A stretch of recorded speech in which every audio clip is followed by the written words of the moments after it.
Narito ang iba pang balitang tinutukan ng 24 Oras Weekend. Dahil sa oil spill sa Bataan, pati red tide sa ilang bahagi ng bansa, matumal ang benta ng mga lamang dagat. Kaya mga tindera, umaaray. Nakatutok si Darlene Kai. Pinagsaluhan ng mga tindera ng isda sa Parañaque Fisherman's Wharf ang kanilang mga tinda para ipakitang ligtas kainin ang mga ito. Tumumal daw kasi ang benta nila dulot ng oil spill sa Bataan. Pinalala pa yan ng red tide sa ilang lugar sa Visayas at Mindanao. Napaka-safe po ng aming produkto at usually nga matataba pa yung aming mga tahong. Si Menchi, suki pa rin ang isda kahit nagka-oil spill sa Bataan. Natatakot na ako pero pinipili lang po namin ng maigi yung pagbili ng isda. Like tinitingnan po namin kung fresh pa po yung isda. Sa pinakahuling oil spill bulletin ng BFAR noong August 13, hindi pa rin ligtas na kainin ng mga isda at shellfish samples na nakolekta nila mula sa Cavite base sa kanilang sensory evaluation. Ligtas naman daw kainin ng mga sample na nakuha nila sa Bataan, Bulacan, Pampanga, Batangas, pati sa Parañaque, Navotas at Las Piñas. Sa pinakahuling shellfish bulletin naman ng BFAR, positibo sa toxic red tide o paralytic shellfish poison ang mga shellfish sa ilang probinsya sa Visayas, Mindanao at Puerto Princesa, kaya bawal hulihin at kainin. Ligtas naman ang mga isda, pusit, hipon at alimango sa mga naturang lugar basta sariwa at nalinis maigi. Sa ngayon, mas mababa na lang daw sa 1 litro kada oras ang tumatagas na langis galing sa MT Terra Nova. Yung pong mga paunti-unting leaks na nakikita natin is properly managed, nakokontrol naman po natin. Nagpapatuloy pa rin ang mga paghahanda para sa paghigop ng mahigit 1 milyong litro ng langis na karga ng barko. Tuloy-tuloy pa rin po yung ating pag-conduct ng hot tapping procedure po natin. May 2 pa po tayong ongoing na ini-installa nitong mga pipes for in preparation for the siphoning process po natin. Wala naman daw nakikitang oil spill mula sa MT Jason Bradley na kinukumpuni na raw ng mga otoridad para mapalutang. Nakikipagtulungan naman daw ang PCG sa mga investigasyon sa paglubog ng 3 barko sa Bataan. Para sa GMA Integrated News, Darlene Kai, nakatutok, 24 Oras. Isang bangkay na lalaki ang natagpo ang lumulutang sa isang ilog sa Malabon. Nakatali pa sa leeg nito ang isang timba na may graba. Nakatutok si Bea Pinlac. Palutang-lutang na bangkay ng isang lalaki sa Tulyakan River sa Barangay Tanyong sa Malabon.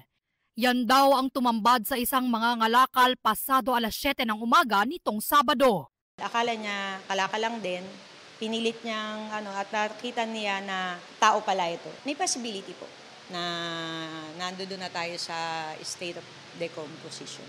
Nakasuot ng itim na jacket, green na t-shirt sa loob, black na pantalon at bota ang bangkay. Kwento ng ilang residente, may nakatali sa leg niya na timba na may graba. Pasag talaga yung yung mukha niya. Talagang hindi makalali. Patuloy ang investigasyon ng otoridad para matukoy ang pagkakakilanlan ng bangkay at sanhi ng pagkamatay nito. Unidentified kasi yung ating katawan, hindi siya kilala ng mga taga-Tanyong kung saan siya natagpuan. Ayon sa pulisya, bagamat hindi isinasantabi lahat ng posibleng anggulo, hindi ito ang unang beses na may natagpuan na bangkay sa mga ilog ng Malabon, lalo na't bahain ang lungsod. Isa na rin ang ating lugar sa Tanyong na partikular na mataas ang insidente ng pagkalunod dahil sa mga ganong sitwasyon. Para sa GMA Integrated News, Bea Pinlac, nakatutok 24 oras. Wala kayo sa isang bata sa Cebu. Ang kanya kasing math-alinong skills, ipinamalas niya sa pagsagot ng square roots ng kahit anong numero. But, what is the square root of 1,500? I-type yun, 1,500. Around of 39. 39 daw. Sakto? Daw. 3,400. Kahit anong number, may sagot siya dyan. Kwento ng uploader, nagbakasyon sila sa isang resort sa Bantayan nang lumapit sa kanila ang 9 na taong gulang na si Lay Axel.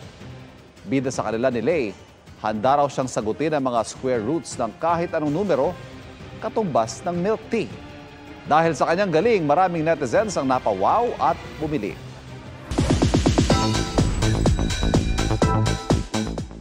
Mabilis na chikahan tayo para updated sa showbiz happenings. K-Opa is coming to Apex. Mapapanood na sa hit Kapuso Afternoon Prime Series na Abot Kamay na Pangarap si Korean actor Kim Ji-soo bilang si Dr. Kim Young na may mala K-drama meet with Dr. Annalyn. Siya na kaya ang destined Opa ni Doktora. Batang 90s, make some noise, giving nostalgia. Feels ng mini reunion na ang cast ng sumikat na youth-oriented show na TGIS para sa 29th anniversary nito.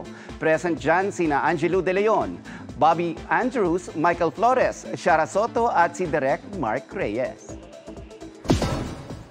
May paayuda si Hello, Love Again star Joros Gamboa para sa fans ni Alden Richards at Catherine Bernardo.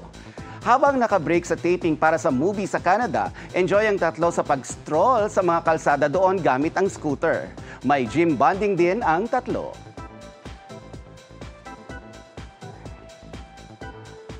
Mga kapuso, patuloy na tumutok sa mga balita. Mag-subscribe sa GMA Integrated News sa YouTube.